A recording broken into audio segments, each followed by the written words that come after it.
Welcome.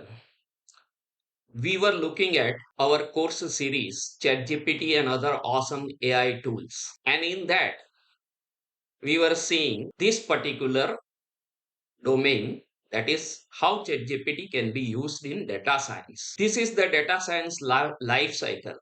And so far, we have seen that ChatGPT does fairly well in these stages: problem identification, business understanding, ETL, exploratory data analysis, feature engineering, model creation, training, validation. Now, let us see how it does with deployment thing. And this part we will not do because they require actual production server, while here I am mostly deploying things on local host, or we will deploy some things on some free available cloud servers. Okay, but they will be small capacity, so this data drift analysis and etc occurs that can be done when you use your model for a very long time, and then the incoming data changes, and accordingly you have to make changes in the your model.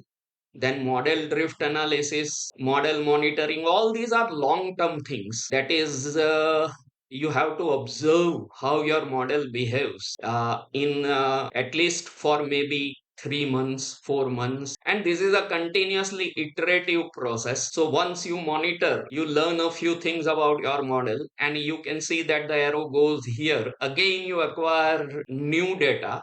If data has changed, again you do some new feature engineering, create another model if your model starts drifting, and so on. So after deployment, in short, we will directly go to this dashboard reporting and then data visualization. Okay, now let us start how deployment can be helped with ChatGPT. So we have already seen our project, and we have done its exploratory data analysis, and we developed one such model, loan model.pickle. We are trying to use random forest algorithm on some given data to predict if the person whose applicant income, co-applicant income, the desired loan amount, and whether or not he has some credit history. These four informations are known, based on which we can decide whether or not he will get the loan. Before I explain the whole thing, how this whole structure has been created and everything, I show the working of the model because that will keep the interest alive. So basically I have developed a Python Flask web app, and currently it is on my local host. But now let us start from the beginning. So it shows that serving your my app on localhost, and I click here. So these two windows open. I open other two windows. One is this and the other is this, because I want to show four different use cases, and I want to show that how the model reflects what we saw during exploratory data analysis using Jupyter Notebook. So here, first is applicant income, and I enter here, say, number $600. Then co-applicant income. In that, I enter a number, say $400. Now, this is loan amount and it is in $1,000. So, if you need, say, $181,000 loan, then enter only 181. So, suppose I enter, say, around 211, and whether you have credit history or not. If you have, then enter 1. If you don't have past credit history, then enter 0. Then we are sorry, you are not eligible for loan, because that was expected. Less salary of applicant and co-applicant, and big amount of loan is required.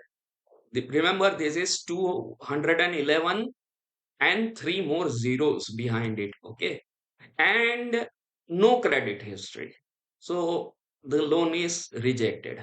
However, this is interesting, and remember, this is actual data from a US financial institute.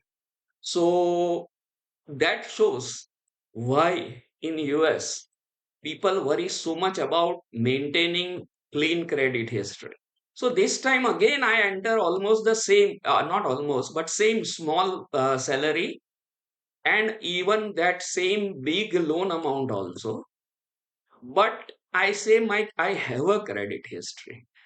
Now you should expect that with such a small salary, 211,000 rupees loan, and it shows that it is they will not give the loan. But I try to reduce, and it shows that that much loan is possible. Okay, so that is also expected, but that is even this amount is quite big compared to the salary of this. Of course, these are monthly salaries, while this is the total loan amount, but still 111,000. But if one has credit history, then one is eligible for loan, provided his loan amount is within reasonable limit. Okay. Then here, now this two time, I had taken small monthly salaries. This time I am taking large monthly salary, say 11,000 and 9,000 for co-applicant. And I ask for a reasonably small amount, 125,000.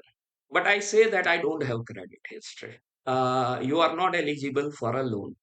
So, in spite of having considerable salary, and let me even try to increase the salary, 25,000 and 100 and maybe $21,000 per month, and I keep the loan amount same, but I still say that I don't have credit history.